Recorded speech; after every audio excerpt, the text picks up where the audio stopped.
not allowing my sacrifice to be in vain. The situation grew tense as I prepared to face Madame Eight-Legs alone. My hand tightly clenched around the hilt of my sword at first, but eventually I loosened my grip and let out a sigh. Contemplating my situation, I realized I had no personal interest in the destruction of the Baskerville territory. However, I saw this as an opportunity for myself. If I could fake my death, I could create distance between myself and Hugo's surveillance, buying time to master the 10th technique in my mind. Once skilled enough to stand against Hugo, or perfected in hiding and controlling my power, I planned to return to the clan then. A red aura began to glow on my hand as Beelzebub emerged. I realized that if I didn't use everything at my disposal, I would die. Are you out of your mind? I get the necessity of evading Hugo's watchful eye, but this is excessively risky. The probability of successfully defeating such an opponent like Madame Eight-Legs appears almost infinitesimally low, like 0.000000001% low. Like Han Solo, don't give me the odds data. Plus I know what I'm doing, I think. May God help us all. With unwavering determination, I decided to utilize soul resonance quickly as I wielded the formidable demonic sword Beelzebub. Covered in a red aura, my eyes glowed with a fierce light. I resolved to utilize all my power and launch an attack. With swift movements, I darted toward Madame Eight-Legs and leaped high into the air. Hovering, I directed my gaze down at Madame as the monstrous creature screamed as she locked eyes with me. With incredible speed, I shot toward Madame Eight-Legs, utilizing the Baskerville 5th technique. As I closed in on her, Madame Eight-Legs found herself unable to move her legs, which began to press firmly into the ground. Simultaneously, my attack struck Madame Eight-Legs' head, forcing it to the ground. From a distance, a radiant red light became visible, rapidly increasing in size. Adolf ran while holding Camus, and a massive beam of light shot up from the location where I and Madame Eight-Legs clashed. Camus, watching the scene unfold, was struck with shock, and soon a tear welled up in her eyes. She couldn't contain herself and shouted my name. Only a bright red glow remained in the now silent forest, marking the aftermath of the powerful encounter. I slowly opened my eyes after awakening from my dream. Staring at the ceiling, I saw that I was in some sort of cottage. Bandages covered my face and body as I lay on a bed made of rough material, and my neck was tied to a rope. I wondered where this place was, and nor I knew how many days had passed or how I had survived the battle against Madame Eight-Legs.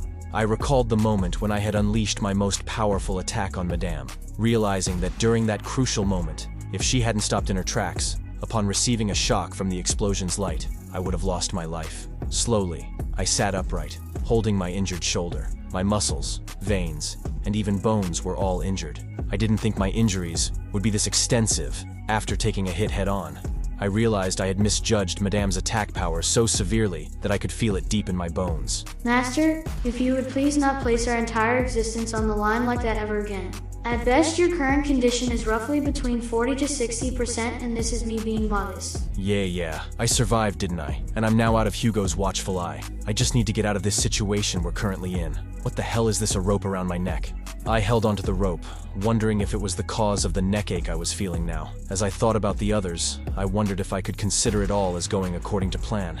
My plan of escaping Hugo's watch had been a success after all. Besides Adolf and Camus, many other witnesses could prove my death, so I didn't have to worry about it being verified. I exited the cottage tent and noticed something peculiar. Barbarians of different ages and genders were walking around. I recognized it as the Beylik's camp, and wondered if I was being held captive there. As I stood in the midst of the camp, I realized I was surrounded by the natural enemies of the Baskerville clan. This was a dire situation for me, as my ruined body made escape impossible. Suddenly, a voice shouted, "Hurry up! Walk!" I saw a group of prisoners appear behind me, their hands bound together. A female barbarian was holding a rope attached to the necks of 4 men, urging them to move quickly or risk dying from a wolf's bite. From a distance, I watched and was surprised to recognize their faces. They were soldiers from the Baskerville and other clans. I pondered why I wasn't being executed when a footstep sounded behind me. I turned to see a barbarian with a punk rock hairstyle asking if I could speak Beylik. I recognized him as Ahan, the barbarian who had tried to attack me with a dart blower from the bushes a few days ago. Ahan told me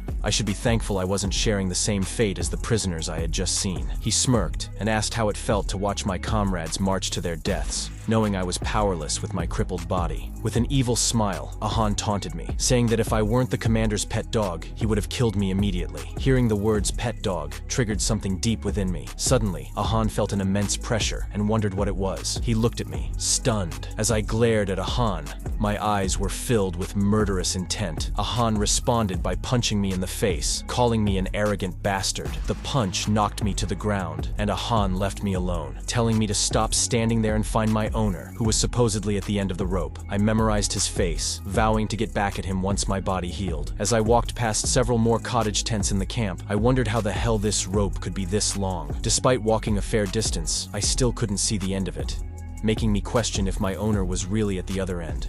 Suddenly, the rope tightened and being pulled in a certain direction. The end of the rope led into a pool of water where Ayen was submerged, silently holding the rope. We locked eyes in an awkward staring contest. She gave me a wide smile before telling me to lie down. Suddenly, Ayen yanked the rope, pulling me forward. As my head moved, an arrow struck the spot where it had been. The arrow lodged in a tree. Ayen emerged from the water, shouting at a group of children, calling them brats and telling them to practice elsewhere. Meanwhile, I lay motionless on the ground. Ayen then turned to me, thanking me for freeing her from the slave auction. She pointed a finger, declaring that she repays kindness twofold and vengeance tenfold. Since I had saved her once, she had now saved me twice. I wondered if simple mathematics was beyond her at this moment. She explained that after my fight with Madame Legs, she had gone back for me. If she hadn't, I would have died, so I needed to be grateful for her tenacity. I asked her if she had set up the rope around my neck, but she simply smiled, asking next why she was keeping me alive. The rope tightened around my neck, catching as Ayen informed me that she noticed my high position within my party. She wondered aloud how much my party would pay for my return. This made me grow nervous, realizing that if the barbarians initiated hostage negotiations with the Baskerville clan, my original plan to escape Hugo's watch would become meaningless. I thought deeply about what to do in this situation. Ayen flashed a smile and chuckled, asking me what I was thinking and if I felt a sense of hope. But then she told me that, unfortunately, I wasn't going back to my party. She pulled me closer, slowly taking out a blade from her thigh. She cut the long rope and declared that I was going to be her slave. Oddly enough, I was actually relieved to hear that. Ayen pointed her blade at me and said we should decide on our titles first, insisting I call her master, but I remained silent, refusing to respond. Ayen laughed, saying she liked my rebellious eyes and that taming me would be fun. She then sheathed her blade back into its cover on her thigh. Looking forward, she told me that before any taming could begin, we had to go somewhere else first. I asked where we were going. Ayen smiled brightly, illuminated by the sunlight, and said it was obvious. I had to give my greetings when stepping into someone else's land. She pointed to a tent adorned with skulls. Ayen informed me that we were visiting the village matriarch. We walked through the camp together, and Ayen explained that if I needed a place to sleep, I could use a friend's hammock, and if I was hungry, I could get food from someone more affluent. She told me this was how the Balaks lived. She turned to me and said that while their way of life might mean nothing to outsiders, it was very sacred to those who lived there, and it would be good for me to get used to it. I commented that I noticed the Balaks had no regard for private property. Ayen then informed me that we had arrived at the matriarch's house, the cottage tent covered with skulls. Ayen entered the house first and called out, informing her mother that we were here. As I stepped inside, I heard the word mother. Ayen's mother stood up and said, "You're here." She noted that Ayen had brought back the imperial boy she mentioned every day. Hearing this, Ayen flustered, and she quickly told her mother that she didn't talk about me every day. I connected the dots upon realizing that Ayen was the daughter of the matriarch of the Balak tribe, which meant her mother was the Night Fox. The Night Fox was the Balak warrior who had scarred Hugo's nose, and was the reason why Vikir couldn't cross the Laruji-Tilanoir mountains. Reflecting on his past, I wondered what would have happened if I had faced her back then, or even now. Calculating your chances of defeating her in combat, 0%. Calculating your chances of defeating her by assassination, chances still 0%. Calculating your chances of defeating her with soul resilience, maybe 1% chance. Master, would say she would beat the black off of you, but since you're currently Vikir, she would beat it back on you. I was too overwhelmed to even respond to Data crude remarks as sweat dripped down my face, imagining those scenarios. Seeing the Night Fox's intense and deadly aura up close made me realize that running away would have only given me a maybe 20% chance of survival, if I'm lucky. The Night Fox looked and commented that she had seen me before. I wondered if she recognized me as part of Hugo's bloodline, but she dismissed it, saying most Imperial men looked the same. She then asked Ayen what she planned to do with me. Ayen replied that I would be useful after receiving proper treatment, since I was the one who attacked Madame Eightlegs. However, her mother warned her that acting without knowing her place might backfire. Ayen became flustered and insisted that wasn't the point. Meanwhile, I began inspecting objects in the house as the mother and daughter continued to argue. Ayen mentioned she intended to use me as a slave, which surprised her mother, who had other plans it seems. Before she could elaborate, Ayen shouted that she needed me as a slave to assist her during hunts. The night fox patted Ayen's head, causing her to blush. She told Ayen that it was up to the owner to decide what to do with their slave. Ayen then noticed me examining the main pillar of the house. We soon left the house and headed back into the forest. As we walked, I asked Ayen a question. I asked her name. Data already informed me of the names he was able to record, but to say it without her telling me would be odd. Ayen yelled at me for daring to ask questions as a slave. I calmly informed her that I didn't intend to call her master, which was why I asked for her name. Ayen rubbed her head and eventually told me. I then introduced myself and asked what she wanted me to do. Ayen was flustered by me calling her by name. She decided to give me my first order, which was to build a house. I would live in this from now on. Ayen thought mischievously that there was no way an Imperial like me would know how to build a house, seeing this as a chance to assert her dominance. While I was contemplating the task of building a house and found it amusing, after some time, Ayen stood stunned with her hands behind her back as I pointed to a makeshift tent I had built. She was surprised at how well he constructed it, given my injured state. Looking at the building materials she brought, she realized they were unnecessary. Satisfied with the work while reminiscing about Vikir's past when survival skills were crucial, Ayen inspected the trenches I had dug and noted their perfection. I then informed her that the matriarch's tent was unstable, catching Ayen's attention. I explained that during the rainy season, the ground around the central pillar would shake, causing leaks. I offered to create bricks from slimy dirt and gravel, reinforced with oil and fire. Hearing my detailed explanation, Ayen ordered me to proceed, as she had the same concerns. I gathered materials to create the bricks while she watched from behind a tree. I started roasting the brick mixture to form actual bricks, with her observing closely. We soon met up with the matriarch again, with me pulling a wagon filled with the bricks. The night fox was surprised to learn about the problems with her house, by creating a solution using the bricks to resolve the issues at the matriarch's house. The matriarch expressed her frustration at the numerous attempts she had made to repair the roof, only to have it continue leaking. She now realized that the main problem was the main pillar. She praised me for my good work and told her daughter that she had picked up a quite useful mail. She then instructed me to go around the barracks and take care of tedious matters like this. Ayen remained silent but looked concerned, while I nodded. Later, while washing rags at a nearby river, Ayen called out, catching my attention. She asked if it was exhausting to slave away and wondered if I wanted to become an official member of their tribe. Still washing the rags, I replied that slaving away wasn't too bad. I reflected on how it was much more peaceful being a slave here than being part of the Baskervilles or living in the underdog city. She was surprised and commented that I had been disciplined well from a slave's perspective and that it would be hard to complain. She insisted that it must be tough and tedious work. I ignored her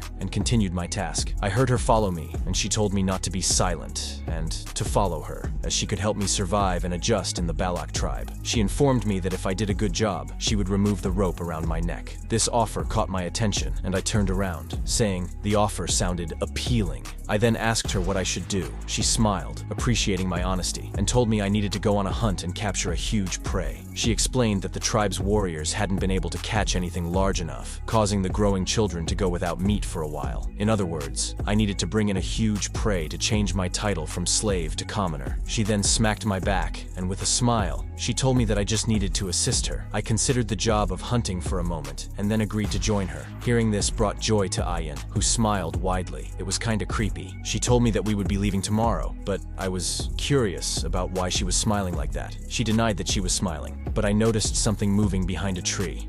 A hunter appeared, glaring angrily at our conversation. He saw how close Ayen was getting to me and called me a disgusting bastard. Ayen didn't notice him as his presence was well hidden, but he was clearly jealous. Later that day, before the hunt, all those who will be going on the hunt today gathered around one of the elders. His arm, covered in bandages, reached into a jar and pulled out a handful of grayish mud.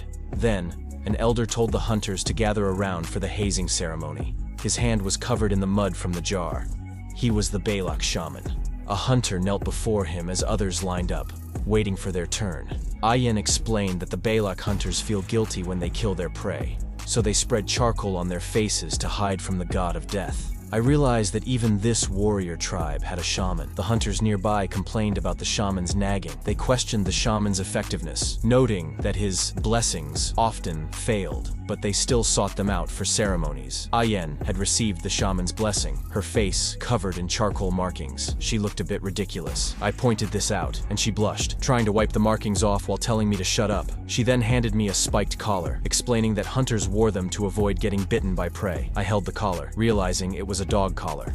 Master, she is really making you her pet. Is her next move to teach you tricks and sit up and beg? Sunny side up or scrambled? What do you mean? How you want your hard drive once we get out of this predicament. Deciding it was best to adapt, I put it on. A white wolf with yellow eyes appeared, panting heavily. Ayen and I rode on its back, and she turned to ask if I'd be okay. I assured her I would be. As we left, I swayed and fell off the wolf. Ayen smiled, telling me I should have held onto her waist. I lay on the ground, wondering if I could even get up in my current state. Suddenly, a shadow loomed over me. A hunter, with his pet wolf behind him, appeared. Ayen got off our wolf and called out to the hunter, who taunted her for playing around with her slave. He bragged about catching bigger prey to become the captain of the hunting group. The hunter then kicked me in the head, sending me flying. Ayen was shocked, calling him a bastard. He mocked her for giving me the collar, meant for hunters, but used on a slave. Ayen noticed something and pointed out his torn waistband. The hunter was stunned, and I smiled, holding a quiver of his arrows. The hunter, enraged, rushed to beat me up, but Ayen stopped him with her bow. She asserted that I was her slave, and only she had the right to punish me. The hunter accused her of liking me, but she dismissed it, claiming I needed to be punished for my mistake. Ayen punched me in the face, causing blood to splatter. She continued beating me until I lay on the ground unmoving. She then confronted the hunter, her eyes glowing with fury, warning him never to touch me again. He agreed, clearly frightened. Later, as we moved through the forest, Ayen asked if I was angry about the punishment. I remained silent, understanding that she did it to prevent further retaliation from the hunter. When I finally responded, I told her it hurt, making her panic and ask if I was okay. Her concern was surprising, but I assured her I'd had worse injuries. She shyly asked if there was anything she could do for me. I thought deeply and asked her to teach me how to shoot arrows. She seemed disappointed but agreed, promising special training from tomorrow. During our training, I struggled to draw the bowstring as she instructed me from a close position, her legs wrapped around mine. Despite the pain, I tried to follow her instructions. Suddenly, her pet wolf appeared, causing her to press hard on my back, making me wince in pain. If you're finding this story engaging, feel free to drop a comment below. I'd love to discuss the unfolding narrative and hear your thoughts. And if you're enjoying the tales shared, don't forget to hit that like button. For more captivating stories like this, simply click on any of the links by my side, and together, let's dive into more immersive worlds. Your feedback and interaction make this journey all the more exciting.